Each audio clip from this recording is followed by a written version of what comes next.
Midtown Madness 3 is one of my favorite games of all time, but it seems the general online consensus doesn't reflect my opinion, because unless you set out to specifically look for content regarding this game, you'd most likely never hear about it. As the third and currently final game in the trilogy, Midtown Madness 3 was released on June 17, 2003, following up the popular Midtown Madness from 1999 and 2000's Midtown Madness 2.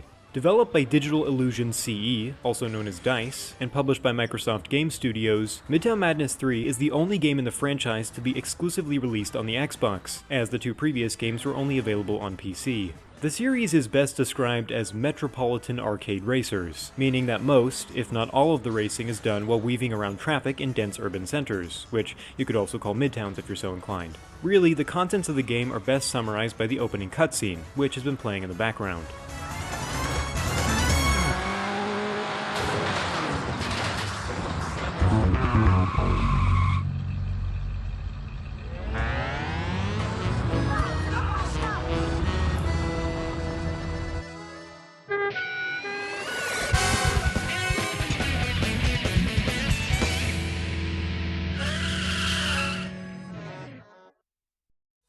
Fans had reasonably high expectations prior to the game's release, due to the moderate success of its predecessors, which had been developed by Rockstar San Diego, then known as Angel Studios, responsible for titles such as Midnight Club Street Racing for PS2 and Mr. Bones for Sega Saturn. Thank you, Mr. Bones. Don't mention it.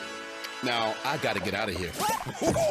Both Midtown Madness 1 and 2 had received positive reviews upon their releases, Midtown Madness receiving an 8.4 out of 10 IGN rating, while Midtown Madness 2 released to a score of 8.5. Microsoft designated DICE as the developers for MM3 sometime in spring of 2002, a move that would have been more controversial if the franchise had a large enough fanbase to find it so.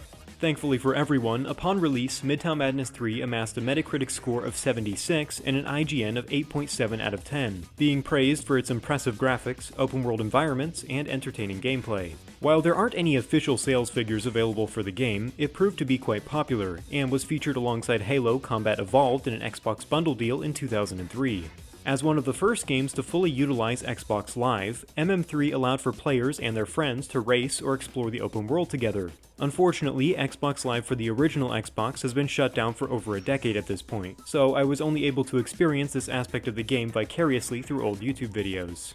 Personally, I bought the game used from GameStop for $2.99 almost exactly 14 years ago as of writing this video's script, and all the in-game footage you're about to see was recorded using this copy of the game on my childhood Xbox. Anyway, I truly believe Midtown Madness 3 is best shown as opposed to explained, so I won't delay any further. Let's get right into the two cities, Paris, France, and Washington, D.C. The game allows you to freely explore these two cities in cruise mode, where you can select your vehicle, traffic density, pedestrian density, season, time, weather, and police presence depending on your preferences. The maps themselves appear to be similar to real life, at least as far as games on the original Xbox are concerned, with specific landmarks and street layouts mimicked appropriately. They're not perfect, but for 20-year-old recreations of two large and extremely dense cities, these maps aren't half bad. Throughout most of the game, they're largely viewed for their utility, as a backdrop to a race or mission, but playing in cruise mode allows for the player to explore them in great depth, and potentially uncover their many secrets. True to real life, Paris has plenty of narrow, winding streets that can be incredibly irritating to navigate when traffic is present. Of course, these are connected to larger boulevards, the most notable of which runs parallel to the Seine River in the map's center. All of the iconic Parisian landmarks are faithfully recreated as well. Pardon my French here while I attempt to pronounce their names. We've got the Eiffel Tower, Palais de Chaillot, Musée du Louvre, Notre-Dame Cathedral, La Madeleine, Place de la Concorde, la Basilique du Sacré-Cœur, le Panthéon, Jardin de Luxembourg, Opéra Garnier, Palais Royal, as well as the Arc de Triomphe, which features a secret underground tunnel, and l'Hôtel des Invalides, which you can get on the roof of with a little effort in a fast enough car. As you can see, I just picked up something called a paint can, which unlocks a new paint job for the vehicle it relates to. These are scattered around the cities and can be picked up by the vehicle the paint job is intended for. Often they're placed in strange locations and can hint as to secret jumps or hidden reachable areas. Washington, D.C., in line with the rest of America, features much wider streets than in Paris, which are generally easier to drive on. Following a primarily grid layout, DC is also easier to navigate on the fly, which you'll soon learn is one of the most important aspects of the game and can make or break your success in a mission. Like Paris, almost all notable DC landmarks are featured as well, such as Union Station, the Supreme Court, the US Capitol, the FBI headquarters, Chinatown, the Washington Monument, the Lincoln Memorial, the Jefferson Memorial, DuPont Circle, the Vietnam and Korean Veterans Memorials, and of course the White House. As annoying as it may be, the White House is the only landmark in either map that is completely inaccessible, presumably as a matter of national security or something like that. The early 2000s was an interesting period for game developers, and I'm assuming Microsoft wanted to do everything they could to prevent players from virtually terrorizing George Bush. There are other, lesser landmarks in DC as well, such as Georgetown University, the National Mall, and Washington Circle. On both maps there are colored dots which are used to designate notable locations. Blue dots refer to locations which are important to each city's storyline, such as the police station, bus station, etc. Red dots denote the location of metro stops, which allow access to the underground tunnels beneath the city. These tunnels are arguably my favorite part of cruise mode, because depending on your selected traffic density, they can be teeming with unstoppable trains. If you happen to be hit by one at the right angle, they can push your car halfway across the map, and there's nothing you can do about it. Though if you're driving a fast enough car, it's also entirely possible to drive on the walls, or ceiling, which can be a lot of fun and looks pretty cool. Again, these maps are better shown as opposed to explained because they're meant to be organically explored. There are so many jumps and fun activities sprinkled around that you'll never run out of things to do. The overwhelming majority of my time playing this game as a kid was spent in cruise mode, just wandering around the maps doing as I please, and I'm sure most of you watching who've played the game before can report similar experiences. There are also 20 races available for each city, 10 checkpoint and 10 blitz. Checkpoint races feature you alongside various competitors trying to see who can hit all the race's checkpoints first, while blitz races are just you versus the clock. Since you're allowed to drive whatever you want while racing, both modes will scale their difficulties in accordance with your selected vehicle. Checkpoint races ensuring that your competitors are placed in similarly fast cars, while blitzes will scale the race time limit. Successful completion of races will unlock new vehicles that aren't accessible through the storyline, but otherwise have no bearing on the rest of the game. Overall, these races are a lot of fun to play, but not so interesting to talk about. Honestly, the main selling point of Midtown Madness 3, and primarily what sets it aside from its predecessors, is the presence of the work undercover story missions. In the Paris undercover storyline, we play as a newly hired undercover police officer working for the anonymous head of the French Secret Service. Throughout the story, we never fully get to see our boss's face, and he only communicates with us remotely through small video screens installed within the various vehicles we drive. We also never get to learn his name, so I'll be referring to him as Toe Man for reasons that will be revealed shortly.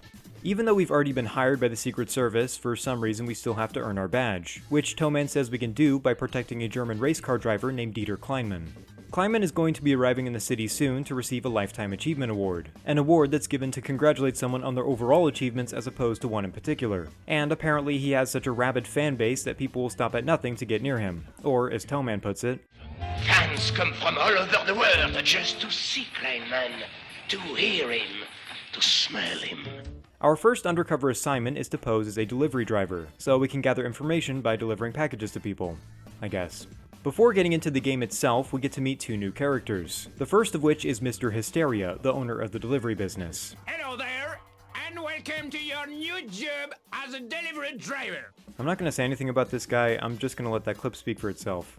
The second character we meet is Matilda, a woman who is immediately dislikable and clearly wants to establish herself as our adversary. Bonjour, my name is Matilda, and it looks like we'll be working together for Mr. Hysteria, which is good for me and bad for you. As far as we know right now, Matilda is just a regular person working at the delivery company who's, for some reason, decided to make it her primary goal to sabotage us at every opportunity. In the delivery job, we drive a car called the Flea, which is best described as a French proto-smart car. The Flea is an extremely light car that's great at handling and accelerating, but not much else. If you happen to solidly run into anything heavier than you, which is most things, you'll come to a full stop and might have to restart the level. One thing I want to mention real quick before we actually get into the mission is that due to the janky recording setup required for older consoles like the Xbox, I played through the entirety of the game with a decent amount of input lag. I only bring this up to avoid getting made fun of for running into things, which I will do a lot throughout this video. The first mission we get to play is called Delivery by Dawn. It's a good indicator of what lies ahead throughout the rest of the game, as it's a brief checkpoint race against Matilda, with each checkpoint being a drop-off point for a package. I think something the game does well here in its first mission is instantly cementing Matilda as an annoying and incredibly quippy character, because her abrasive personality serves as the primary motivation to beat her. Seriously, this game loves its quips, and no specific character we encounter loves them more than our good friend Matilda. Ooh, you hurting me? You think you're smart, eh? Another one delivered! Snatch that one! Another box out the window! I'm right behind you! You've not won yet! As the first race in the game, this mission intends to teach you one thing. Above all else, don't hit anything and you might just win. Oh la la! Bravo! All parcels delivered! Brilliant! And best of all, you beat Matilda! Yeah, so you did better than me. Big deal. The next mission, called Marauders, is prefaced by Matilda's request for me to be in a box throwing contest with her. Taking the statement at face value, I think it's rather strange that she and her friends just hang out and throw boxes in their spare time. And then also that she wants me to come along with her and just, like chill and throw boxes? It's a very odd request to make to someone you've met only once, yet one we decide to comply with for whatever reason. Most likely fear. Like the last mission, this is just a checkpoint race, but after you've crossed over the 9th checkpoint, the game does something pretty cool. By design, the player will end up going through 2 of the checkpoints out of order, which doesn't turn out to be a problem, and you're led to realize that there's no set order to any of the races. It might be a mute point to make, especially in a YouTube video about a video game, but I do appreciate the whole show not tell approach the game employs when introducing certain features to the player, though it definitely contributed to why I felt the game was so difficult as a kid. Our next mission is called Sven's Parcel, where we're tasked with delivering a package left at the bus station to a Scandinavian racing fan named Sven. After you pick up the package from the station, Matilda just materializes out of nowhere driving a Freightliner, which I have no idea how she managed to get her hands on. Unfortunately for us, the truck is stupidly fast, and Matilda uses that to her advantage as she tries to run us down. For some reason, she's furious that she's not the one delivering the package to Sven, so much so that she wants to destroy us and the package. The first time I looked behind myself and saw her driving, I kinda got jump scared because I was expecting her to be driving something a lot less intimidating than a full-size semi. When you finally get to Sven's place, he's thankful you brought him his package and says, Say hello to Kleinman from me. "How does he know that I have any connection to Kleinman? I thought I was supposed to be undercover here. Sven shouldn't know me, and no regular package delivery guy is going to be interacting with a famous race car driver, at least as far as I'm concerned, much less a specific one. Even if he does somehow know that I have a connection to Kleinman, it's not like Kleinman has any idea who this Sven guy is anyway. Fishy, or maybe he's just a weird guy, I'm not sure yet." The final mission in the delivery driver job is the Kleinman issue. Today's news headline is about Dieter Kleinman, and the fanatical people of Paris want to read the article as soon as possible, so we've got to race around town and deliver it to them. In her usual fashion, Matilda decides to make it a competition, which she inevitably loses, because she always does. This race is the longest that we've encountered so far, but it's nothing all that interesting, and is done in about 2 minutes if you don't wreck yourself all that bad. And with that, the delivery driver job is done. Inside another car, through another video screen, Towman contacts us for the second time. He says he doesn't trust Sven, or any Scandinavians for that matter, and wants us to work as a taxi driver in order to keep an eye on him. He also wants us to keep our other eye open, though for a decidedly different purpose. Oh, and keep another eye peeled for toe socks. When I was initially playing through the game, I had to repeat that clip like 3 or 4 times before I was willing to believe that he said toe socks. But as you'll continue to find out, Towman's name was not given lightly. I love toe socks. Next, we're introduced to the owner of the taxi company, who is yet another hilarious Frenchman. It's good to get new blood into the company, and you certainly picked a good time for it too. Matilda makes an appearance as well. Apparently she caught wind of our transfer from the delivery company to the taxi company, and decided it would be best to follow us to our new job, which totally isn't a weird thing to do at all. Our first mission as a taxi driver is called Taxi Turns, a race that follows a formula we'll see used across various jobs throughout the game, where we basically just transport people from point A to point B within a certain time limit. There are 5 customers scattered around the city that we have to pick up and drive to their destination, the first 2 of which aren't all that notable. The third customer, however, is an elderly lady who gets around by rapidly hobbling, and despite her age appears to enjoy the thrills of reckless driving. Can you do that again? That did not even hurt! What a ride! This was fun! Merci, mon ami! The next 2 customers aren't that interesting either, and this mission really only exists to get us used to driving the taxi cab, which is probably the most regular vehicle we get to drive in the Paris campaign, at least in terms of the other cars on the road. It's a pretty basic sedan and performs fine, though sometimes it struggles to grip the road properly when going around corners, and it doesn't handle nearly as well as the Flea did. The next mission is Night Driver, where we're racing against Matilda and her friends again, who have all taken after their leader and decided to join the same taxi company, I guess. This must be what it feels like to be gang-stalked. This mission really emphasizes how important it is to pay attention to the minimap. Since there's never any set route for a race, it's up to the players to plot their own course between checkpoints on the fly. At a certain point in the race, all the cars kind of flake off and go in their own directions, and you no longer can just blindly follow everyone else. Though it's not exclusive to the series, this might be my favorite feature in Midtown Madness. I love how open-ended each race is and how your success often relies on both your navigational and driving abilities. When playing the game, you'll quickly realize that sticking to larger roads almost always gets you to your destination faster, even if you aren't directly cardinally headed towards where you need to go. This isn't because it's inherently slower to use smaller roads, but rather because the narrower the road, the more likely you are to hit someone or run into a dead end. Larger roads are straighter, longer, and with less comparative traffic, so you can spend more time accelerating or at top speed. After this race, we begin a mission called Meatballs, where we pick up two Swedish tourists named Ola and Inga and take them to their hotel. First we pick up Ola, who happens to be dressed identically to that guy Sven that we took the package to in the delivery job. We then go to pick up Inga, who is also dressed exactly the same as Sven. Now, maybe a gray shirt, navy pants, boots, and a green hiking backpack is traditional Swedish garb. I'm not a professional on Scandinavian clothing, but at the very least it's a bit odd to be wearing the same thing on the same day as your friend. We then get a prompt to take the Meatballs to their hotel. Now, I'm not sure if this is just a Swedish joke or if these two are legitimately referred to as the Meatballs, but I'm going to go with the latter interpretation because it's more fun to live in a world of whimsy and imagination. I guess their hotel is the same one that Sven is staying at, confirming that Sven, Ola, and Inga all know each other and wear the same clothing. After we arrive at the hotel, the Meatballs thank us, and we move on to Down Under, which is the last mission as a taxi driver. Our boss at the taxi company has us tune our radio to the frequency of one of the competitor companies, so we can steal their customers out from underneath them. The boss of the competitor company is an Australian guy who becomes increasingly enraged the more we steal his customers. Of course, Matilda serves as our opposition yet again, though this time she's working for the Australian, seemingly just so she can get in our way. The mission ends with us picking up the Australian guy himself, who for some reason doesn't realize we're not an employee of his until the ride is over, and the taxi driver job as a whole comes to a close with an ominous statement from Matilda. Towman begins our next communication by professing his profound distrust for the Scandinavians. We've been upgraded from taxi driver to chauffeur now, so we can give Kleiman a ride when he inevitably needs one upon his arrival. Matilda has once again followed us to this new job, because she's Getting tired of you beating me all the time. And I'm beginning to think she might be a little bit obsessed with me. For this job, we get to drive a limo, which can be pretty fast when up to speed, but handles terribly and is slow to accelerate. The turning circle on this thing is so wide that you almost have to come to a complete stop around corners, and the brakes are so weak that it's easy to overshoot targets.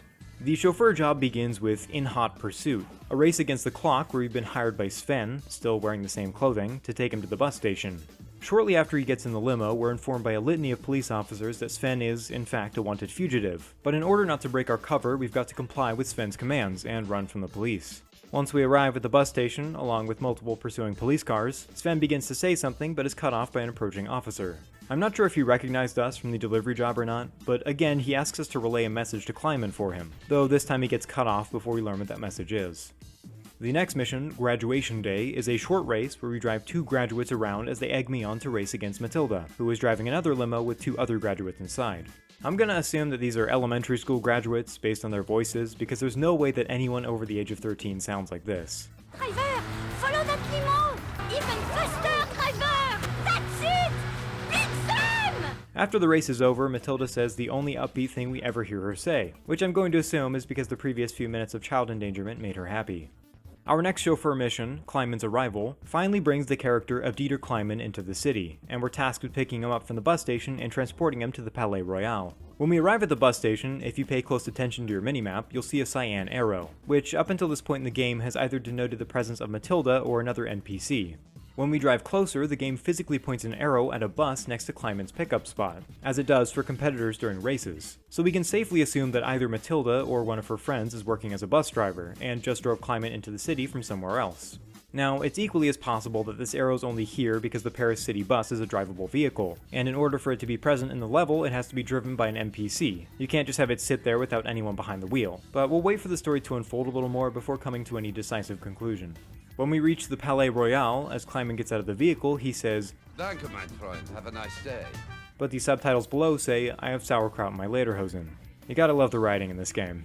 Driving Mrs. Very Wealthy is the name of our final chauffeur mission, in which we drive around a lady named Mrs. Very Wealthy, who is in fact very wealthy. By this point in the game, the developers expect you to have a pretty decent mental map of the city, because if you don't, this level can be quite hard. Mrs. Very Wealthy is a woman with high standards, who expects to be on time for all of her appointments, which we have to drive her to. We take her to the hairdresser, a cafe, the mall, and the spa, all of which are apparently dreadful and everyone involved is horrible, at least according to Mrs. Very Wealthy. After we take her home, the chauffeur job concludes, and we commune with Towman once again. Towman informs us that the police have Sven in custody after making an arrest at the bus station, and now are being reassigned to work as a security guard, a job which would more accurately be described as an armored car driver, so we can deliver some important cargo. The security company boss tells us that we're going to be transporting both Sven and Kleinman's Lifetime Achievement Award at some point during our time as a guard. Matilda pops in, though only to tell us that she wants to smash and grind our car into pieces. The armored car that we drive in these missions is the slowest vehicle in either of the game's campaigns, which can be a little annoying, but at least the races are kept shorter to account. The only upside to driving the armored car is that you can drive through pretty much anything without losing much speed, so that's what I spent most of this job doing. Our first security mission is Go for the Gold, a simple checkpoint race where we go around the city picking up bags of money to be transported back to some giant vault. This is another introductory race to get us used to the vehicle, so it's not really important to the storyline or all that interesting outside of the gameplay. Next up is Sven's Demise, a mission with an edgy name and a not-so-edgy story. We're supposed to pick up Sven from the police station, where he's been in custody for an indefinite period of time, and then we have to take him to the bus station so he can be officially deported. Considering the fact that we're unsure of how much time has passed and he's still wearing the same clothes, I feel like it's safe to assume that he smells terrible. And honestly, I don't know if I want this guy in the back of my car, but as an undercover agent, I don't really have a say in the matter. After we leave the station, we're almost immediately attacked by Ola and Inga in black Suburbans, which do nothing to stop me because I'm in an armored vehicle. Their attacks, which consists of just ramming into my car, only end up damaging their own vehicles, so getting to the station is a breeze, and the mission ends with a weak threat from Sven. The next mission is Kleinman's Award, and just before it begins, we're informed that a fake copy of Kleinman's Lifetime Achievement Award was delivered to Sven a few days ago by an unsuspecting delivery guy who, in his defense, didn't know he was doing anything wrong, and probably shouldn't get in trouble for unknowingly being a part of a crime. Fearing that the meatballs might try to switch the fake for the real one, we're asked to transport the real award to a safe location where those thieving Scandinavians can't get to it. The meatballs try to stop me again using the same tactics, which of course does nothing, and I almost wonder if making these missions easy is a Scandinavian joke in and of itself. Once Kleinman's Award has been safely stowed away, we're given another Mrs. Very Wealthy mission, this time called Mrs. Very Wealthy's Jewels. I guess she's ordered a bunch of jewels online, or through a catalog or whatever they did prior to the internet, and wants us to go around town, pick them up, and bring them back to her mansion. Once we finish, Mrs. Very Wealthy makes an offhand comment about us, saying, I know about your kind, you steal anything that's not yours. Since we know nothing about our character, I wonder what she's referring to when she says our kind. Perhaps we're Scandinavian or something. Anyway, that mission concludes the security guard job, which was both the shortest and easiest job we've encountered thus far. Towman speaks to us again, this time bringing bad news through the format of a voice message. Listen to this. Bonjour, mon petit chou, c'est Juliette. How's my little police bunny? See you tonight. Oh, not that one. Bonjour, c'est Monsieur Martin, préfet de police. Terrible news. After Kleinman's award ceremony, Kleinman and his award were kidnapped. We've been assigned to work as a paramedic in order to covertly transport Kleinman and his award back to safety. But first, we need to figure out who kidnapped him and where they're keeping him. Though we have our strong suspicions as to who could have kidnapped Kleinman, and more specifically his award, we can't operate without hard evidence, and besides, we have no idea where the meatballs have been holing up since Sven's arrest anyway. Our boss at the hospital looks like a mouse, and that's pretty much all I have to say about her.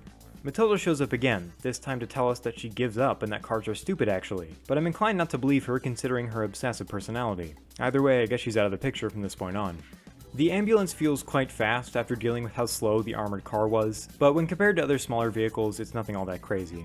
Like other jobs, the first mission, called Emergency Patrol, only exists so we can familiarize ourselves with the vehicle, though the game does show you how paint cans work at the beginning of the mission by placing one right next to your spawn location. After we pick up 5 patients and transport them back to the hospital, this mission is completed and we can move on. The Bodyguard is a mission surrounding the kidnapping of Kleinman. Apparently, Kleinman was kidnapped from the back of a limo, where 2 black SUVs were found smashed and abandoned. Kleinman's personal bodyguard wasn't kidnapped, but was injured in the crash, so we've got to go pick him up and transport him to the hospital. While writing this, I realized I have no idea how long the bodyguard's been waiting there to be picked up. And also considering the fact that Sven's detainment was an unknowable period of time, I thought we'd take a little detour from covering the campaign to quickly go over a potential timeline of events here because things seem all over the place. One of the only pieces of evidence we have suggesting the timescale here is from the mission Kleinman's arrival in the security guard job. At that point, supposedly Sven had received the dubious package a few days ago. Now, getting real specific here, a few almost always refers to 3 or 4 when speaking of days, so I'm going to assume that each individual job takes only a day of real time, considering how we were a delivery driver 4 jobs ago. This would also make sense when looking at the overall campaign, considering each one features 7 jobs, so theoretically each storyline could occur over the course of a week.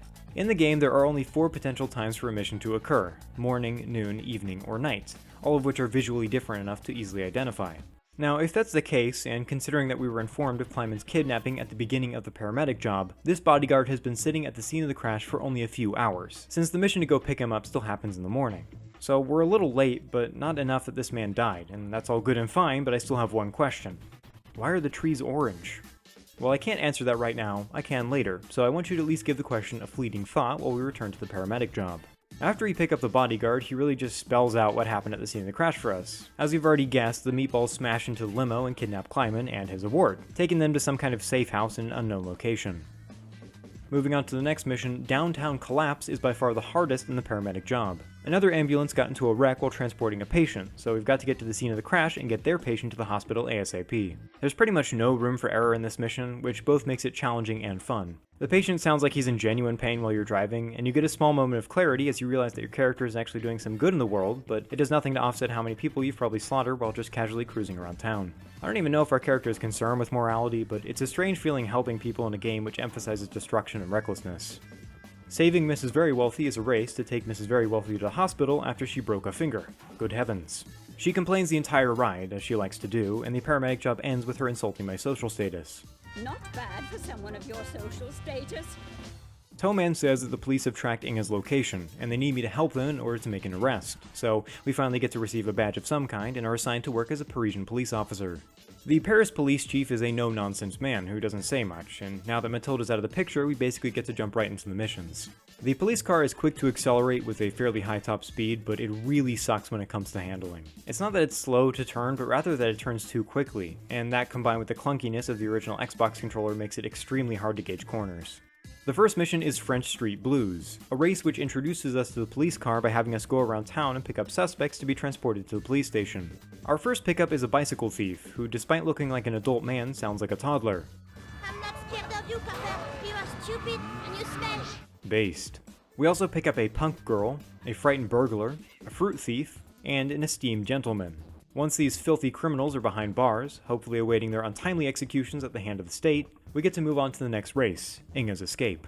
Without a doubt, Inga's Escape is the most difficult mission in the entire game, and it must have taken me at least 6 or 7 tries to complete it. The police chief tells us that they've located Inga and we're supposed to hunt her down so she can tell us where Kleinman's being held. This is the first of many missions where the goal is to crash into your opponent's car until it's destroyed, which sounds fun but ends up being more frustrating in most cases. The reason this mission is so difficult is because Inga's Suburban is only the tiniest bit slower than the police car, and following her erratic driving around the traffic-dense streets is almost impossible unless you can keep your front bumper glued to her at all times. A meter hovers above her car so you can visually see how much health she has left, but the damage you inflict on her hardly seems consistent. I eventually found that the best strategy was to just stay directly behind her, partially because it's easier to follow her, and partially because as long as you're touching her, objects she hits inflict damage to her, whereas if your car isn't making contact with her, she can run into anything without depleting her health. The mission ends with us arresting Inga, though she's unwilling to spill any information about Kleinman's location. Inga's escape is followed up by a much easier, albeit still difficult mission called Roadblocks. The Paris police have set up roadblocks all over the city to keep Ola and any other potential co-conspirators from leaving, and our job is to drop officers off at each roadblock to ensure that they're properly staffed. Even though we're driving a 4 or maybe 5-seater police car, somehow we managed to drop off 5 officers, which means that at least one of them has to be sitting on another's lap at one point. This race is the first one where I've actually felt impacted by the presence of rain, probably due to the police car's snappy steering, and at a few points while going around corners you can feel the car slide a little more than it regularly would. After you've dropped off all the officers, the police chief says that We will save Kleinman before which could either support or upset our theory about the timescale of the campaign depending on how the story plays out. The Guys from Lyon is a checkpoint race held between us and a few other police officers from Lyon who are in town to help find Dieter Kleinman.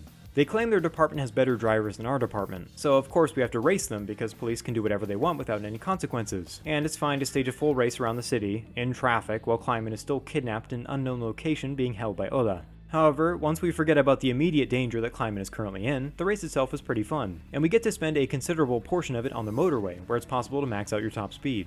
I'm not very good at video games most of the time, but I'm proud of how much I gapped everyone else in this race, so I'd like everyone to congratulate me in the comments.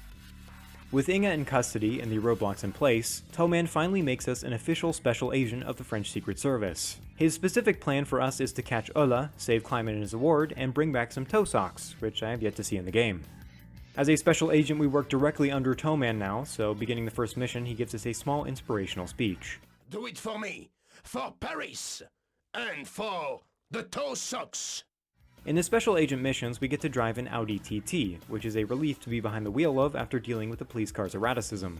There's nothing to complain about when it comes to the Audi TT. It's quick, fast, easy to control, and above all else, it looks cool, even with the limits of the Xbox graphics.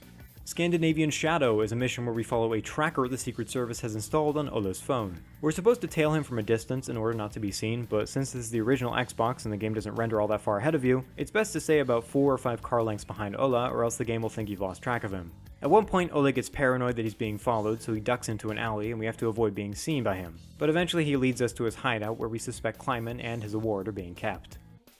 The police search Ola's hideout but don't find Kleinman, instead finding a few other criminal Scandinavians who have been working alongside the Meatballs and Sven. They're convinced to rat on Ola, Inga, and Sven in return for legal immunity. So in the next mission, The Traitors, we have to covertly pick up the Scandinavians and transport them to a safe location. As expected, they're all clad in traditional Scandinavian garb, and even though my car is a 2-seater, all 6 of these presumably tall men and women manage to cram themselves inside with me. Also, there's snow on the ground now. Assuming this is one of the 15 days of snow that Paris gets per year, how much time has passed? It was fall only a few jobs ago, and summer a job before that. For now, I'm gonna chalk this up to a strange weather event so we can shift our focus back to the story, where the accessory Scandinavians have just testified against Ola, Inga, and Sven. This is all good and cool, but there's one problem. Ola is still on the run, and we're the only guy in Paris who can stop him. When I say on the run, I mean that as in, he's actively trying to flee the city with Kleinman and the award in the back of his car. Desperate Hours is the final mission in the Paris storyline, and it's really good. I know only a few minutes ago I said that missions where you destroy your opponent's car can be frustrating, and that is true in most cases, but for this mission it works really well to build a climactic ending. Maybe it's just the way the level played out in my specific playthrough, but the ending had me literally on the edge of my seat. Let me preface, this mission takes place on a snowy night with a route that snakes all over the city. We chase Ola down, all the while he makes snide remarks and Kleinman begs for his life from the boot of the car. Desperate Hours is hard, not as hard as Inga's Escape, but I still failed the level 3 or 4 times before I had a good run, coming so unbelievably close to depleting Ola's health bar each time. In my final run, I just barely got the final hit in. It must have come down to a matter of seconds, and honestly there's no other way I'd rather have this race finish. Once the dust is settled, we end up arresting Ola and saving Kleinman, as well as his award, before we receive our final transmission from Toman. Toman gratefully informs us that Ola, Inga, and Sven are all locked away in a foreign prison, and that for our hard work and dedication, we've finally earned our real badge. I, the city of Paris, and racing fans around the world, thank you. You've earned this badge, Inspector, and you've earned these toe socks. My first pair. And I'm passing them on to you. Excellent, Inspector. Excellent. I'd love to get right into the intricacies of our time spent as a Parisian undercover agent so we can begin piecing together certain aspects of the story in the world that didn't seem to add up. But unfortunately for me, and fortunately for you, this story is only half finished.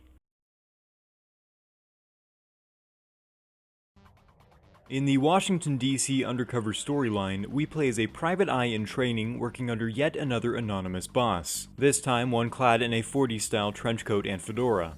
This new boss I will be referring to as the Detective, because his character seems like he's been ripped straight out of a classic noir film, speaking primarily in idioms and similes. I need you hanging all over the place like smoke in a pool hall. Our new boss communicates with us in the same way that Toman did, through those short video transmissions, suggesting a possible connection between the two.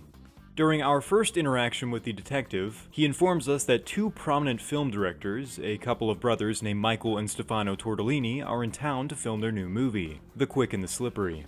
There doesn't seem to be anything shady about the movie's production so far, but the detective has some suspicions about a man known as the hotshot producer, who also recently arrived in DC. Like in Paris, we've got to earn our way into the role of an official private eye, a ladder we begin climbing while assigned as a pizza delivery driver.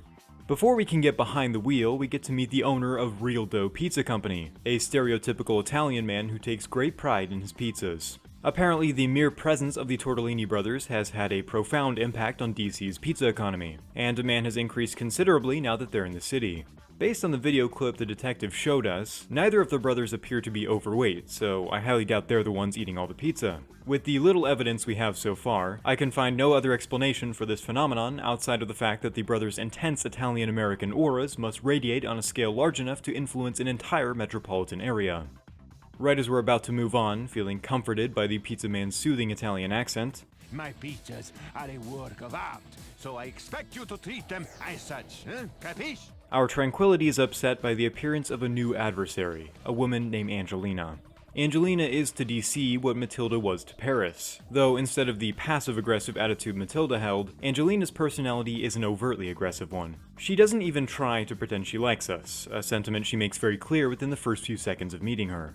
The car we get to drive for the pizza delivery job is a 1959 Cadillac Seville, a vehicle that controls like a boat and accelerates like a bus. Even though it can be a bit hard to control, I really like driving this thing solely for the way it looks. It's the oldest car in the game, and the only one I can actually categorize as a classic. Our first mission as a pizza delivery driver is called Standard Delivery, a basic checkpoint race that holds true to its name. Right off the bat, it's easy to see that Angelina's driving style is almost identical to that of Matilda's, with her constantly trying to block or ram our car. But her quips are less annoying, so I have to give her some credit. Watch it! Hope that hurts! Don't smash my pizzas! Just you wait. Is that crushed tomato? Why, you little... I'm not sure what exactly makes Angelina less annoying, but it's either that her tone isn't as snooty as Matilda's was, or because somewhere deep down inside I think the French accent struggles to be delivered without a sense of self-imposed superiority. Something I didn't realize until I played this level, and this is definitely a bit late in the game to be coming to a conclusion like this, but man, it's just so fun having a racing game where the majority of the driving is done in traffic. This wasn't a particularly novel aspect of the game at the time. Franchises like GTA had already done the same thing, but since the traffic is randomly generated each time you start a new level or reset, there's an element of RNG as to where these cars will spawn. For a game from 2003 with a map this large, there's always a surprising amount happening around you, and it gives you the impression that DC or Paris are these little model cities that you just so happen to be racing through.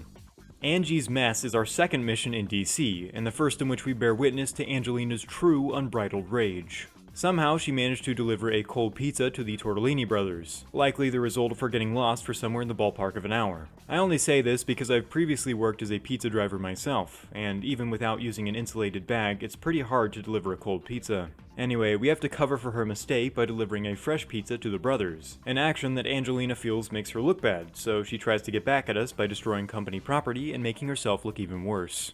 The next mission, Sleazy Cheese, is one where we're tasked with a special late-night delivery to a very important person near DuPont Circle. We're told to be extra careful with the pizza, and that if we happen to recognize the customer, we're expected to keep our mouth shut. A relatively shady thing to request of a pizza delivery driver, but I suppose not unheard of in the industry. When we arrive at our destination, a very shifty man who we can easily identify as Michael Tortellini is there to receive the delivery. With no other reasoning behind why Michael had a special late-night delivery, I'm going to assume, at least as of right now, that he's got a cheese pizza consumption problem he might be hiding from those close to him. Or alternatively, we just delivered him something illicit, but there's no evidence to point in either direction, so let's stick with the slightly more optimistic interpretation that his cholesterol is a tad high. The annual pizza race is a competition between DC's pizza delivery drivers, of which there appear to be only 5, including us. I guess the goal of the race is to deliver pizzas to various set locations around town, the final location being the White House, with the pizza intended for the president. After we win the race, we're told that we've been crowned the best pizza delivery driver in DC, a designation which results in our immediate removal from the role. The detective contacts us again, informing us that Michael Tortellini may be accepting bribes, a conclusion which is supported through various photographs of Michael accepting items from unmarked cars. Our 59 Seville doesn't appear to be in any of the photos, so I guess maybe our delivery to Michael was just a regular pizza after all. As to why he's accepting bribes, as an already notable and presumably quite rich film director, we can't say as of yet. So, in order to gather more information, the detective has us reassigned to work as a rental car driver, operating under the assumption that Michael will eventually need a rental car if he stays in the city long enough. The boss of Rental Car Paradise, the company we'll be working for, is one of those southern ladies whose accent sounds simultaneously kind and passive-aggressive. We're not so picky about the hours. We're just focused on results. So let's work on that quota, okay? Angelina is back, though this time she seems shocked to see us, which leads me to believe that she isn't intentionally following us around like Matilda was, at least in this case. The rental car driver job is a unique one because we don't just drive a single vehicle throughout the entire thing. Each mission has us drive at least one new car. As such, I'll be giving each car a short review during their respective missions instead of lumping them all together right now. Rental Rooters is our first race as a rental car driver, and one in which we get to drive 3 different cars: the Opel Astra, PT Cruiser, and Renault R5, all of which are extremely similar in terms of performance. All of the cars have roughly the same top speed, which I would classify as just fast enough to be able to call it fast, and acceleration-wise the PT Cruiser lags slightly behind the others, which have a solid amount of get up and go. The Astra is a bit easier to handle than the PT Cruiser, which is the heaviest of the 3, but the Renault R5 is a little too easy to handle, and it feels a bit like driving a forklift backwards. The goal of the mission is to move all 3 cars to different locations faster than Angelina can, with the winner of the race receiving a bonus from Rental Car Paradise. When we inevitably win, Angelina shrugs off the bonus and says that, "Your standards don't even come close to mine." Which is hilarious considering this woman's affinity for attempted vehicular manslaughter. Mr. Picky's Car is a mission where we help the screenwriter for The Quick and the Slippery, a rather effeminate man named Mr. Picky, who's managed to completely wreck one of our company's cars. For some reason, we're driving him to the site of the crash, even though he's supposed to already be at the site of the crash because he's the one who caused the crash. Strange, but I'll chalk this one up to an increasing suspicion I have that the less interesting parts of the DC story were a bit rushed. Mr. Picky decides to hitch a ride with us in our Chevy SSR, one of the only vehicles of its kind ever released in the States. This is a bit of a side note, but I hate that you can't buy small pickups like this in the US anymore, whereas in Australia, for example, they remain a popular choice. These sports car pickup hybrids, which you could also call utes, combine everything the American public wants, but for some reason we won't buy them, evidenced by the failure of the Chevy SSR and its predecessor, the El Camino. If you'd like to prod a little deeper, there is a bit of car industry conspiracy at play here, but that's a topic for another video. In the game, the car is pretty quick, owing to its large engine, and it handles like any sports car would, even if its overall length is a bit more than typical. Once we get to the wreckage site, we're met with a PT Cruiser that looks like it's been rolled over a couple of times, so I guess Mr. Picky must look like this guy, or else he would have had no chance of survival. Mr. Picky then usurps our car, and we're forced to drive what's left of the cruiser back to the company lot. Our next mission is the Weekend Car, where we get to take a Chrysler Crossfire to Michael Tortellini and his colleague. Since I can only drive one car at a time, Angelina accompanies us for the delivery, and turns the whole thing into a race, because she can't silence the competitive aspects of her personality for even so much as a second. The Crossfire is super fun to drive, and even though these things turned out to be terribly unreliable in real life, in the game they're pretty quick and not too difficult to handle. On arrival, Michael makes some comment about a previous rental car smelling like old cheese, which I think is a deceptive statement intended to convince his colleague that he didn't stink up the previous rental car himself by consuming cheese inside of it. While that statement is largely conjecture, it just feels like the kind of thing a guy like Michael Tortellini would do. Rental Racers is a lazily named mission where an overabundance of cars at the rental company lands us in a race against our fellow employees to transport the excess vehicles across town. All of the other employees happen to have the exact same names as the people we raced against in the Presidential Pizza mission, but unlike Matilda's posse, I have yet to see evidence that these 3 people have any connection to Angelina. In this race we drive a PT Cruiser, while the other 4 racers drive either a Renault R5, an Opel Astra, or a cruiser like ourselves. There's not much else to cover with this mission, and after we cross the finish line we convene with the detective for our next assignment. This transmission begins with the detective's astute observation that there's something not right about the writer, Mr. Picky. Which is early 2000s speak for the fact that he's a flaming homosexual. As a means to keep an eye on Mr. Picky, we're told that our next task will be to pose as a limo driver, because gay people love limos or something like that. The owner of the limo company comes across as a guy with something not right about him as well, though this conclusion is one supported solely by the poshness of his accent. Welcome to the finest limo firm Washington has to offer. Upon her expected appearance, Angelina once again appears flabbergasted to see us, which I'll admit is probably a regular reaction to another strange coincidence like this. I don't really understand why she wouldn't just get another job or return to a previous one, since she clearly doesn't enjoy working with us, but I guess that's her monkey, not ours. The limo we drive in this job is the exact same one from the Parisian chauffeur job, so I won't say much outside of the fact that it's still long, still slow, and still hard to turn. The older brother, our first limo driver assignment, has us drive Michael Tortellini from his hotel or Airbnb or wherever he's staying to the train station. On the way, he has us pick up a friend of his, who turns out to be the notorious hotshot producer. While the two are sitting in the backseat of our limo, we overhear them sign an undisclosed document, some kind of deal proposed by Michael that we can assume has something to do with the production of The Quick and the Slippery. Once at the station, the hotshot producer tips us $1 before both men board a train together to go to who knows where. Maybe a cute date, I don't know. The next mission is The Best Man, where we must drive a tardy best man to a wedding before it begins. Angelina is currently in the process of driving the bride and groom, who have decided to entrust the best man with their wedding rings. I'm not sure if this is a typical thing, but I have to say no matter how much I trust a friend of mine, I think I'd rather keep track of the rings myself. But regardless, we're able to get the guy to the wedding before Angelina brings the couple, and presumably the event goes off without a hitch. Or maybe one hitch. The younger brother is a mission in which we're hired by Stefano to follow Michael around town for an unrevealed reason. As another following mission, we've got to keep our distance from Michael without losing sight of him, an act that's easier said than done. But if we're able to remain undetected for long enough, he eventually leads us to a place Stefano says he holds his secret meetings at. This secret meeting spot is actually the same location that we delivered the pizza to during the mission Sleazy Cheese, so Michael's definitely been using this spot for a while.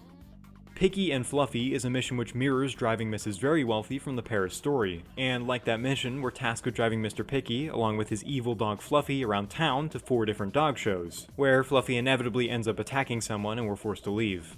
The cutscenes in this mission are considerably less unique than the ones from driving Mrs. Very Wealthy, adding again to the theory that there were certain parts of the DC storyline that were rushed. In the next video from the detective, he says that Michael Tortellini and the hotshot producer are doing a slow dance together while the brother Stefano sits by the punch bowl.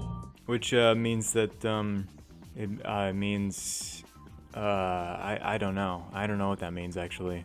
Since the movie's production has been ramping up, we're reassigned to work as a car salesman for a company called Phil's Cars, so we can monitor who's in town from the movie's production.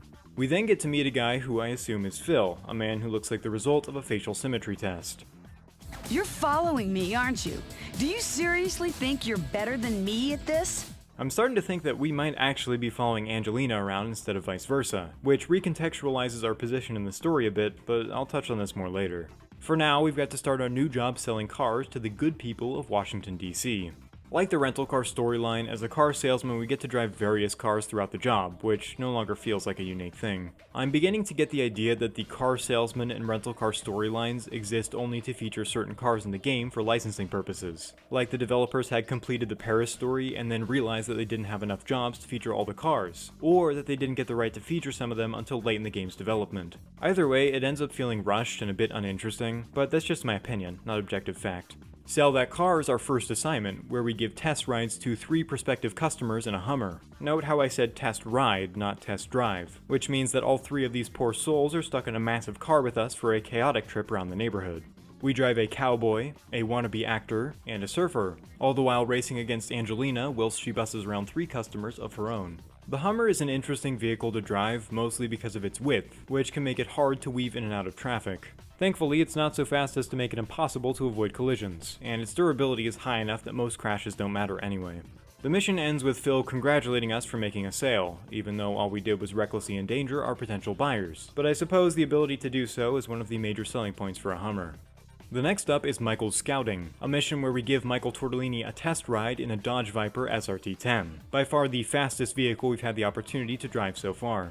There's not much to complain about when it comes to the Viper. It's fast, turns on a dime, and a lot of fun to mess around with. I also need to say that on your screen the Viper does not look nearly as flat and wide as it did while I was playing. Because of the setup I have for recording Xbox footage, I had to play through the game in a 16:9 aspect ratio, which makes the already flat Viper look like a disc. Michael has a series of requests for us during the test ride that we have to comply with in order to complete the mission, the first of which is to drive as fast as we can. Once we hit 200 miles an hour, he'll ask us to start crashing into things, all the while saying, "You're both quick and slippery, kid."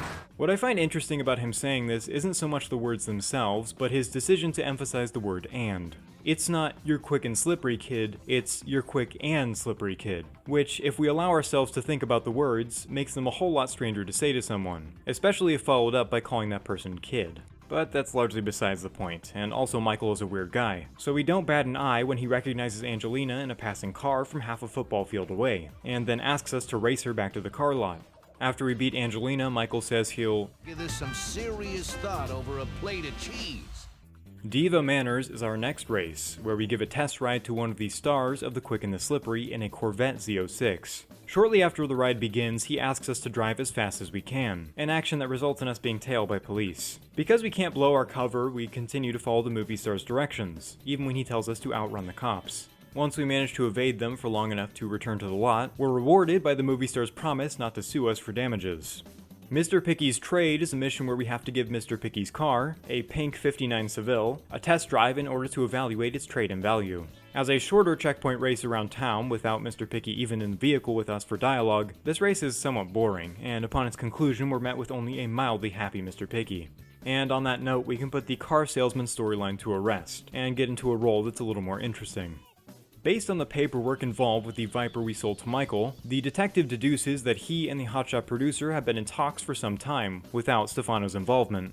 As production continues, Stefano's slowly been wising up to Michael's strange behavior, and he isn't too happy about it. To get us even closer to the brothers, the detective has set us up as a stuntman on the set of the movie, to keep an eye on things from the inside. Michael Tortellini himself acts as our boss for this job, and it's a miracle the man doesn't recognize us, considering that we sat in a two-seater car with the guy for like 10 minutes only a day or two prior. Maybe those sunglasses are a little too dark to have any idea what's going on around him. He's also gone and hired Angelina as well, who he has no problem remembering even when he can't see her face, like in the mission Michael's scouting. I understand that we're undercover and maybe utilizing disguises, but if Angelina's been able to recognize us regardless of circumstance, Michael should be able to as well, unless he's visually impaired and we're really good at impressions. For the stunt driver job, we use a 1967 Mustang 2x2 Fastback, which would be a fun car to drive if it didn't have terrible input lag. I've already talked about how I'm playing the entire game with a decent amount of input lag, but for some reason this car's lag is so much worse than all the other ones, which made this job terribly difficult to complete. I can't really give it a review outside of saying that it's moderately fast and just an absolute pain to control.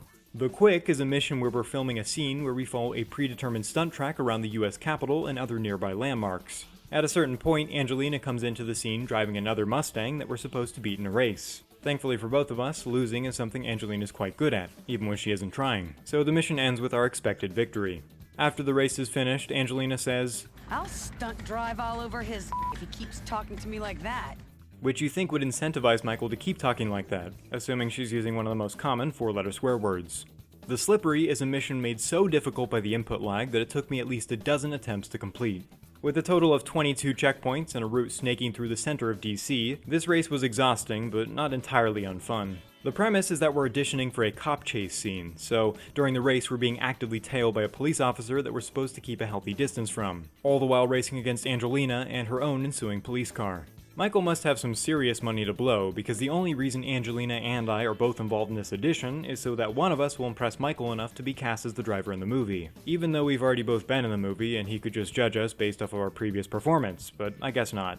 After we beat Angelina, Michael insults her, and then wanders off to go eat some cheese, while Angelina calls him a certain 5-letter word in response. I don't think I've ever met such a big in all my life. I don't really know what curse word she was supposed to be saying here, but I really hope it's bitch, because calling Michael a big bitch is pretty funny.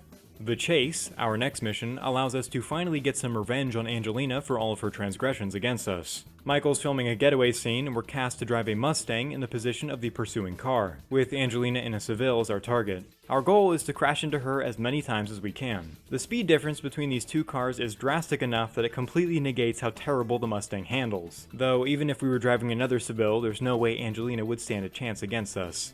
When we finally damaged her car enough that she can't continue, Michael insults her again, and then Angelina responds by calling him another, or maybe the same, who knows, 5-letter word.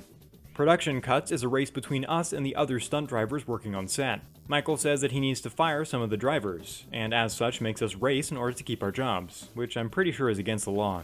If you've been paying attention to the previous 2 group races, you'll have noticed that outside of Angelina and I, there have been 3 other characters: Nick, Andy, and Kiki. However, in this race we've got Nick, Andy, and Clant. Not Clint, Clant. I don't know what happened to Kiki. I hope she's okay. You know, maybe she changed her name or something. All I know now is that where Kiki once stood, now we have Clant. Unfortunately for Clant, they're not able to win and end up losing their job, along with everyone else except for Angelina and I, who are rewarded for our hard work with a pay cut, probably because Michael spent too much money on the Cop Chase edition. Speaking of cops, now we are one. The detective says that Stefano's lack of information about his brother's secret dealings has enraged him, so we're being assigned to the position of police officer to keep him from attacking Michael or doing something else he'll regret.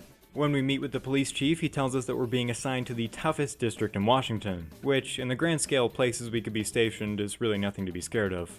Angelina steps in, but only to tell us that she's had enough of us, and is moving to another country, potentially France. We'll come back to this later. The DC police car is quite similar to the Parisian one, at least in terms of speed and acceleration, though its body is quite a bit wider and a little more unwieldy around turns. Again, I was having some increased input lag issues with this car, which could be something wrong on my end, but I think it might just be how the Mustang and police cars function, because every other car I've driven has been fine. The Bad Guys is a mission where we go around and pick up a handful of suspected criminals to be transported back to the station. Our first pickup is a hacker, who makes fun of us by telling me, "You're not lagging," which just completely decimates my previous point about the input lag. I guess I was just making it up the whole time. The next guy is a business exec, followed by the accountant who cooked his books, and finally we transport a mad professor who is trying to take over the world with a wooden spoon. After all these deviants are securely behind bars, the police chief congratulates us and we move on to the next mission. Stefano's Madness is the mission that the detective was anticipating for us when we were initially made a cop, as Stefano's completely lost his mind with anger, and nobody else but us can stop him. Somehow Stefano managed to get his hands on a limo, and in his enraged state is using it to run down Michael, who's also in a limo. Our goal is to smash into Stefano's car until he can no longer drive it, a task that must be completed while Stefano Joker laughs his way down the road at 80 miles an hour. Hey Michael, how does it feel to be the stunt man? Thankfully, limos aren't the most robust of vehicles, and we're able to stop Stefano without too much difficulty, releasing him back on the streets of DC instead of taking him into custody. Our next race, Prank Calls, is our response to a request by Michael Tortellini to track down someone who's been making, quote, weird phone calls to him. Using the newest of 2003 technologies, we're able to track the phone signal and close in on the perpetrator, eventually arriving at a residence where none other than Stefano resides. As it turns out, Stefano's been prank calling his own brother, which means that Michael both can't identify his brother's voice, and also that he doesn't have his number saved. Dudes rock. Brat Pack is a mission where a handful of movie stars have stolen cars from the set of The Quick and the Slippery, and are joyriding them around town. Since we're evidently the only local cop, the responsibility to stop them falls squarely on our shoulders. But thankfully the movie stars don't put up much of a fight. Stopping them only requires the slightest of contacts with our police cruiser, which is great because all of them head in different directions at the beginning of the mission. I actually really enjoyed this one, even though it wasn't all that long. I really appreciated the inclusion of some new level design this late in the game. I also wanted to mention that the movie stars' names are pretty amusing. We've got Toby Mom, Night Surfer, Masta Man, and Robbie Rune. At first I thought these names might be references to something, but after googling I found out that Toby Mom is a SoundCloud rapper, Night Surfer is also a SoundCloud rapper, Masta was the sibling to the famous racehorse Manowar, which might explain Masta Man's name, and Robbie Rune is a prolific online weeb. If these names ever did reference anything, the internet seems to have muddied the waters enough that the intent is probably flying far above my head. When the final stolen car rolls to a stop, so too does our time as a police officer, because we're about to be promoted. In our next transmission with the detective, we're notified that we've been reassigned to work in the private sector, with our first assignment as an undercover photographer, so we can gather hard evidence about Michael's backdoor dealings, while working our way towards a formal promotion to private eye. Since we're working directly for the detective now, he serves as our only boss, and ushers us off to the first mission by saying, "Expose this plot like a roll of film. Let's see what develops." For the private eye missions, we get to use the Viper SRT-10, which, if you'll remember, we drove in the mission Michael's scouting from the car salesman job. Though this time, instead of driving around aimlessly, we get to use the Viper for some more specific applications. The first of which is during the mission Photo Opportunity, where we head to Michael's safe house in order to catch him making a deal with the hotshot producer. I have to be honest, I still don't really know why a US intelligence agency has dipped its toes into what appears to be simple financial dealings between rich people. It's really none of their business, and stuff like this happens every day, I'd imagine. I'll hold my breath until the story finishes, but I just don't feel like the amount of resources they poured into this is worth it. Honestly, we've endangered more lives by just driving around the city than either Michael or the hotshot producer combined. At any rate, once we arrive at Michael's safe house, we see the hotshot producer waiting outside, completely oblivious to our bright red Viper parked perpendicularly to the road on the other side. A white limousine pulls up shortly, with none other than the little brother Stefano Tortellini in the back seat. We snap a couple photos of the lovely couple, now assuming that both Stefano and Michael have been in talks with the hotshot producer, before slithering our way back to the intelligence agency for our next assignment. Uniting the two is a beautiful mission about brotherly love, where we pose as the hotshot producer's private driver so we can discreetly pick up Stefano and transport him to a face-to-face meeting with Michael, so we can see what happens. Working under the presumption that these two won't kill each other, despite past evidence, we transport a mildly suspicious Stefano to an alleyway where Michael's been hanging out, resulting in the heartfelt moment you're about to see. Hey, Michael, what are you doing here? Stefano, what are you doing here? I thought I was meeting... The hotshot producer. Yes. Well, so was I. What? You're dealing with him too? I've been an idiot. And we've been had. Let's stuff that hotshot producer full of cheese. The hotshot getaway sees our double-crossing hotshot producer try to make off with the finished film, even though he couldn't really do anything with it because Michael's involvement is already publicly known. And as evidenced by the brothers' influence on the pizza scene, clearly a lot of people know they're in town to film. Regardless, the hotshot producer is his own man and makes his own decisions, which has led him to snatch the finished reel and make off for the city limits in his 2x2 fastback. As another destruction-oriented mission, this one can be quite challenging, though the wider streets of DC make for a much easier time than Paris's final mission, making for a slightly less climactic but just as satisfying ending. I have to say, the hotshot producer puts up a good fight, and he's a hell of a lot better at driving a Mustang than I ever was, but in the end, we always win. In our final meeting with the detective, he gives us the full scoop on the story's ending. The hotshot producer ended up incarcerated, both for pitting the brothers against each other and for the theft of the film, which I assume is a lengthy sentence considering all the faulty paperwork that was signed. The Tortellini brothers team back up again to release The Quick and the Slippery, which was received so well that they were given a 3-movie deal, and probably a handful of awards. As for us and the detective, well... You and me, all we got is each other. It's not much, but it's better than being in a candle factory without a match. It's better than being in an ice cream parlor without a spoon. It's better than being in a chip factory without any salsa. It's better than having a fresh salad with no dressing. It's better than having a new pair of shoes and no socks. It's better than having a corsage and no date. It's better than having birthday candles and no... So, what does it all mean? The sum of these two storylines, the inconsistencies, both small and large, the similar nature of these two cities. There remain a lot of questions, so what part of the picture are we missing?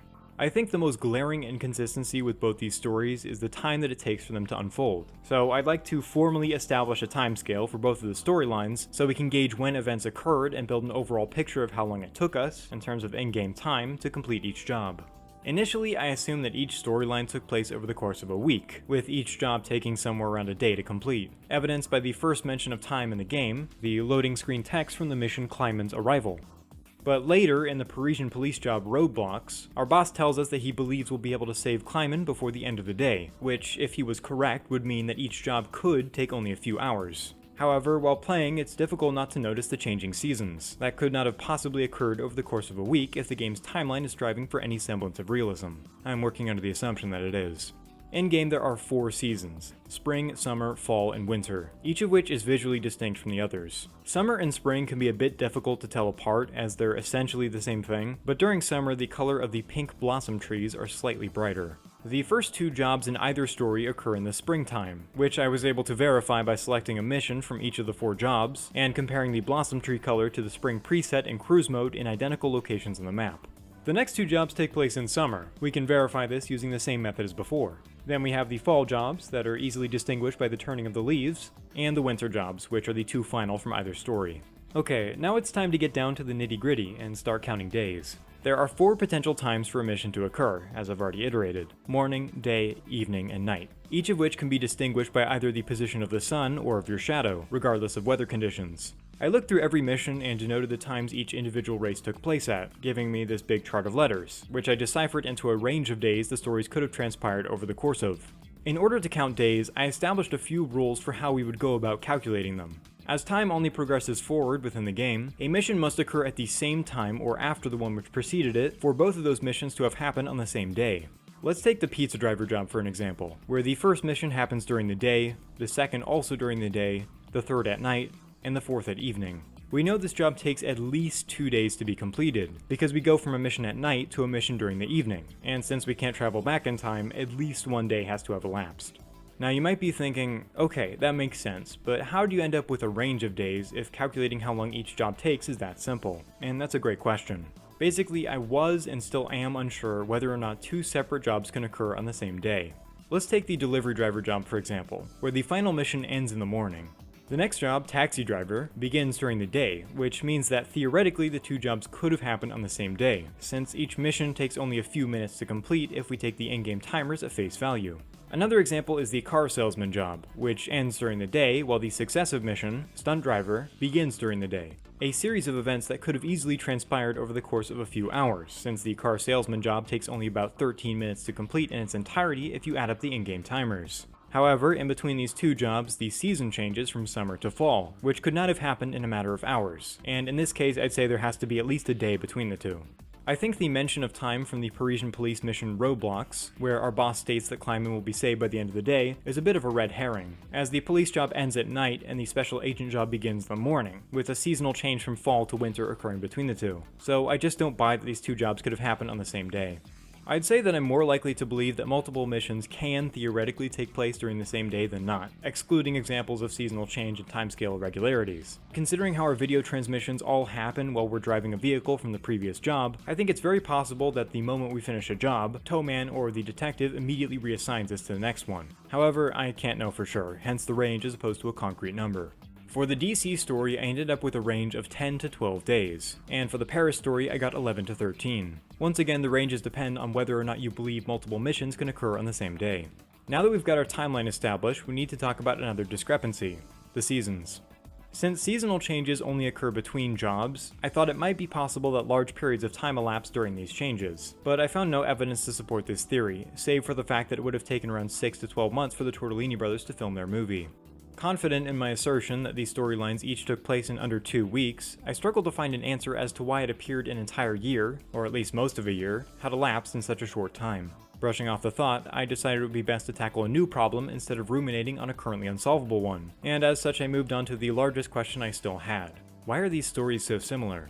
There are a surprising number of similarities between the events and characters presented in both of these cities' undercover work stories. I'm willing to overlook necessary parallels such as the presence of Towman and the detective, because without them we wouldn't be able to have a story. But characters such as Matilda and Angelina I would not consider necessary parallels, because they don't end up influencing the outcome of the game.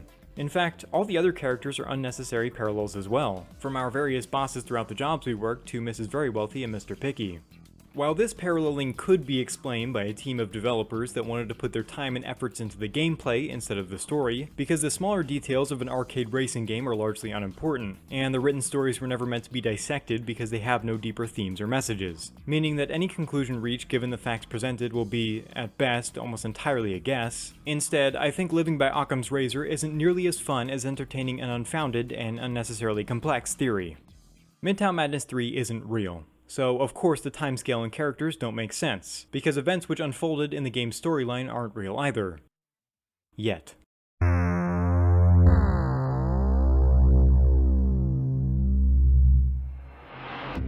Midtown Madness 3 is a game set roughly 7 to 9 billion years in the future, far after our sun ballooned into a red giant and subsequently collapsed into a white dwarf. The Earth had long since deteriorated into a lifeless husk of a planet, its surface charred and boiled through centuries of unhindered solar radiation. Humanity's last remnants existed not on Earth nor Mars, but rather on the planet Mercury. The Great Water Wars of the 2030s and 40s saw the Earth's most elite class band together, not to provide the thirsty populace with water, but instead to search for a future among the stars. Tens of thousands of gleaming rockets careened into the void, while their creators espoused easily marketable slogans on live internet streaming services. The staggering footage of these flaming iron beacons serving only as background to state-sponsored anti-procreation commercials snuck in between a nauseating stream of ultra-short-form content pumped directly into the brain. The populace was aware of the elite's deception, aware that there was no hope for the common man, but more so keenly aware of their thirst. By 2080, the unemployed were dead, while those willing to sign possession of their bodies over to the megacorporations had fled to off-planet work bubbles tending to artificial birthing centers, awaiting the invention of the next purchasable product. Scraps of genetic material harvested from 20th century Appalachian pickaxes were used to erect great armies of bioengineered vacuum-resistant cosmominers dispatched to drain the solar system of its resources, funneling the fruits of their unpaid labor directly into the hands of the now immortal elites. The elites spent their endless days hovering miles above the surface of Mercury in immense diamond spheres, which would one day be cast off into space to become planets of their own. Far below these glistening orbs, deep within the craters of the planet's gray surface, lived the elite's offspring, as numerous in number as the descendants of the now forgotten Genghis Khan. With their fading memories of Earth's beauty, the elites could only point to wonders constructed by man as worth recreating, and as such, the atmospheric domes their many children resided in emulated capital cities of long-dead empires. As billions of years passed and the warmth of the white sun dwindled, gigantic thrusters, the diameter of moons, were used to shove Mercury closer to the sun and slow its rotation, at the cost of the solar system's outer colonies. It is within 2 of Mercury's domes, recreations of the lost Washington, D.C. and Paris, France, of course, presented as they were before their sacking and razing at the hands of the BlackRock petrochemical paramilitary forces, that the events of Midtown Madness 3 take place. The atmospheric domes of Paris and Washington are but mimicries of the cities from which they take their names, true to the originals only in memory. Sure, the notable landmarks and major roads exist as they were, for the most part, but an immortal memory can only stretch so far, and the gaps must be filled in with assumptions. Now, with little distance, cosmically speaking, between the planet and the sun, Mercury's orbit was accelerated dramatically, so much so that a Mercurian year passes in a matter of a fortnight. Ancient climate control systems built to imitate Earth's seasons were intrinsically tied to the small planet's orbit, and adjusted to the acceleration through a continual, rapid progression of seasons. The elites, in their vast diamond orbs, were not even aware of this malfunction, as generations of their mindless children were born into a world of quick-cycling seasons and simply accepted them as normal. Oblivious to the precarity of their existence, the Mercurians continue on, never once questioning how their forefathers came to live in domes affixed to a barren rock. Primordial Terra doctrine, poorly translated scrolls from pre-war Earth civilization, lie in the wrinkled hands of the immortals, foretelling prophecies of events we have witnessed unfold.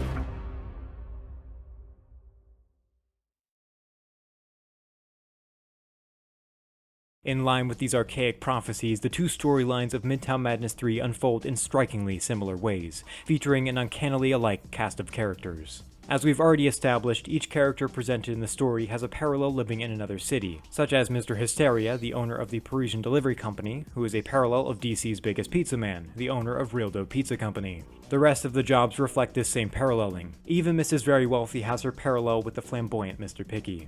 Our Parisian villains, Sven, Ola, and Inga, reflect DC's the hotshot producer, Michael and Stefano respectively. Michael is a bit of a special case in these stories, as he serves to reflect 2 separate characters due to a split personality disorder. I will not expand on this further. Even the cities themselves, both their Mercurian and earthly forms, are reflections of one another, as DC was originally designed by a Parisian named Pierre L'Enfant to be the Paris of America. Down to the negligible details such as the 2 metro systems or their collective affinity for rotundas, these cities and the events which unfold within them are far too similar to be dismissed as coincidence. One thing that is not parallel between the sister cities is at what point in time the stories occur. The Washington DC story takes place before the Parisian one, and here's how we know. All characters are shown speaking to us in English throughout our time in Paris, even though most of them clearly know how to speak French. So why don't they speak to us in French? Well, we don't speak French. Remember at the beginning of the DC police job when Angelina says, I give up! I've had enough of you. I'm moving to another country, maybe France, and don't you dare follow me anymore. By France, we can assume that she means the atmospheric Mercurian biodome of Paris, France, and as it turns out, she did end up moving there. You see, we play as Angelina during the Parisian storyline, after her move from DC, and while in DC, we play as Matilda, who's working abroad for the Parisian Secret Service. In line with the doctrine, both Angelina and Matilda are secret agents working for opposing institutes, attempting to infiltrate each other's agencies. Simple differences in personality explain why Matilda was in constant pursuit of us in Paris, while we appear to be chasing Angelina in DC. It's clear to me that Toeman and the detective are the oblivious puppet masters, too obsessed with their own pursuits, either toe socks or turn of phrases, to suspect newly hired employees of treason, which is why the task has been obligatorily shunted onto the dueling agency's top respective spies, Angelina and Matilda. Their continual attempts to sabotage one another stands as the strongest evidence to support this claim, though there are a few other specific instances which caused me to formulate this theory in the first place. During the job Sven's parcel, Matilda is clearly enraged that she is not the one to deliver Sven his suspicious parcel. Not because she cared about her position as a delivery driver, but because her ultimate end goal of destroying Angelina could not occur if Sven, Ola, and Inga were unable to succeed. Had her plan played out as she intended, Angelina's failure to catch the Swedes would have cast her as either incompetent or traitorous, opening her up for scrutiny and suspicion. Later, as a chauffeur, she speaks to us like a friend, suggesting that her opposition to us is imposed by an exterior force, and she may not harbor any true resentment against us. In the same job, there is a particular mission where she may have appeared as a bystanding bus driver. If this is the case, then potentially she could be working additional jobs behind the scenes at the request of her employer. While working as a security guard, we're able to transport Kleinman's award to a safe location and get Sven locked up, causing Matilda to abandon her mission as it's become evident to her that she's lost the battle. In DC, the mission Angie's Mess saw Angelina deliver the Tortellini brothers a cold pizza. Did she do this out of negligence? I don't think so. She wanted to remove herself from the top position in the agency, hoping the increased attention on us may lead the detective to uncover our true character. While working as a stunt driver, Angelina slowly shifts her rage from us to Michael Tortellini, either because her agency has informed her that he may also be a threat to national security, or because she's become aware that her rage against us is too great for her to retain composure, and as such she turns to Michael as an easy outlet. Again, these examples are merely battles. The status of the war between the two always ends up equivalent, even if one gains a lead for a short time. They are opposite forces of equal power that must both win and lose in succession in order to preserve an equivalent balance, trained by the state and led by ancient prophecy to despise each other, forced into a brutal blood feud which will stretch until the end of time, or the heat death of the universe, whichever may come first. Now, the title of this video implies that Midtown Madness 3 is an enjoyable game, and instead of talking about that, I've spent much of my time proving that it takes place on Mercury and neo-societal dome cities. So I'd understand if you find yourself a bit lost at this point in the video. Look, I'll just get to the point. I think this game rocks. I definitely had some insane nostalgia blinders on while playing it, and to be honest, they've remained on my face during the entire writing and editing processes. But I can objectively say that this game is fun. Fun, that's all it is. That's all it was ever meant to be. Yeah, GTA had better open worlds you could walk around in, Project Gotham had better graphics, and Forza had better physics, but the appeal of Midtown Madness 3 is none of these things. It's this. Maybe it's just that I'm so sick and tired of uninspired millennial writing in games and movies and TV shows and everywhere else you turn your head, but Midtown Madness 3 has dialogue that holds up in a vacuum, not dependent on any pop culture references or weak attempts at fourth wall breaks. The funny part is, I hardly even paid attention to the writing as a kid, and I mostly remember the way people sounded as opposed to what they said, but that didn't matter. Even the most illiterate of children had a blast just exploring the open world. Midtown Madness 3 is special, not just to me, but to a whole generation of kids who weren't allowed to play GTA, or maybe didn't have an Xbox 360. This game is a masterpiece, not for its specific mechanics or level design, but because it was fun, and it never tried to be anything more than that. So if it's such a good game, why isn't it remembered? Well, there were a lot of good games in the original Xbox, and Midtown Madness 3 kind of got steamrolled by franchises like GTA or Forza. It's not that Midtown Madness 3 wasn't a good game, but rather that it held on to an already dated format inspired by Crazy Taxi and other similar arcade racers. Outside of the story and open world, Midtown Madness 3 seems like the kind of game you'd find in an arcade cabinet alongside Cruisin' USA or H2 Overdrive. And while it offers much more than both of those games combined, based on the marketing alone, I can't blame people for lumping them into the same category. Personally, this game sits as my favorite ever made for the original Xbox, along with titles such as Wallace & Gromit in Project Zoo or MVP Baseball 2004, a lineup primarily influenced by the rose-tinted glasses I look back on these games through. I think it would be impossible to objectively rate this game without any bias towards my memories, but at the very least, I think if people are willing to look past its age, they will find a charming and entertaining game worthy of remembrance, albeit one which sits in a category left abandoned by time. Alright, as much as I'd like to be done speaking into this microphone, there are still a couple things I wanted to mention that didn't really fit anywhere else in the video.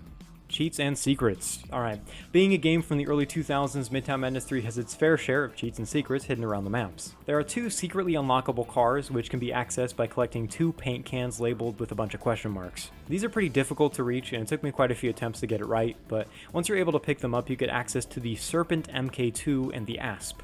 Both of these cars appear to be lower poly than the rest of the models in the game, and look a bit strange because of that, but otherwise they're both quite fast and agile sports cars that are a lot of fun to zip around. In Paris, if you drive up to the Musée Louvre and you look up at it for 30 seconds or so, the game will adopt this like sketchbook style of look, which is cool and all, but it's annoying if you actually want to do anything. In DC, if you go up to the Lincoln Memorial and look up at Lincoln's face for a bit, the game will take on an old film appearance and everything speeds up, meaning not that you can drive faster, but that the game speed itself is increased and everything is happening in fast motion. The developer documentary. To build hype before the game's release, the developers produced a short, funny little documentary during the development process that covered one of their mocap guys doing the acting for the little pedestrians jumping out of the way while you're driving the car. It's really good. If I can find it on YouTube, I'll link to it in the description. Otherwise, I might like upload it unlisted and link to it. I don't know if there's copyright issues with it, but it's pretty funny. Midtown Madness 3 Mobile.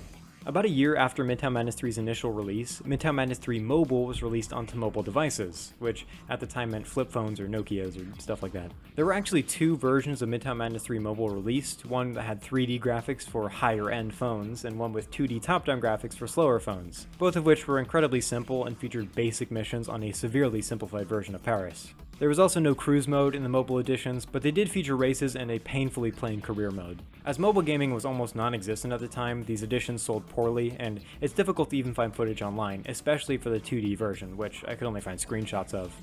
DLC. Alright, up until 2010, players could download DLCs via Xbox Live, gaining access to additional races and special vehicles like a motorized shopping cart, a 1930s style car, a NASCAR, an F1 car, and a few other assorted vehicles. Though since Xbox Live has been shut down, these are no longer accessible without using emulation software and going through that whole thing. Anyway, that's about all I got on Midtown Madness 3. If you like this, feel free to let me know by hitting the like button, subscribing, or sharing the video. It would all be greatly appreciated. I hope you all have a great rest of your day, or night, or evening, or whatever, and I'll see you in the next video.